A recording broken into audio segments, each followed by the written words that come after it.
ভুল করলে মাফ মিলে কিন্তু মুক্তি মেলে না। ফেসবুকে জাহের আলভির দেয়া এই রহস্যময় স্ট্যাটাসের কয়েক ঘন্টার ব্যবধানেই এলো স্ত্রী ইকরার আত্মহননের খবর। মৃত্যুর কয়েক ঘন্টা আগে স্বামীর স্ট্যাটাসটির কমেন্টে ইকরা লিখেছিলেন, ভুল করলে মাফও মেলে না, মুক্তিও মেলে না, ভুল স্বীকার করতে পারলা, আমিন, আমার আমিকে মুক্তি করে দিলাম।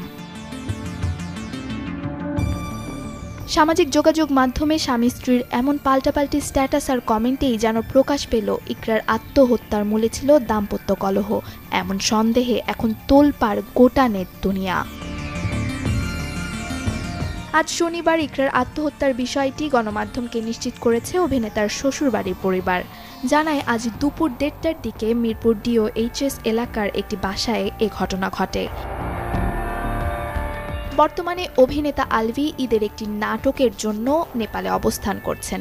স্ত্রীর আত্মহত্যার বিষয়ে গণমাধ্যমকে এখনই কোনো সংবাদ সম্প্রচার না করার অনুরোধ জানিয়েছেন অভিনেতা।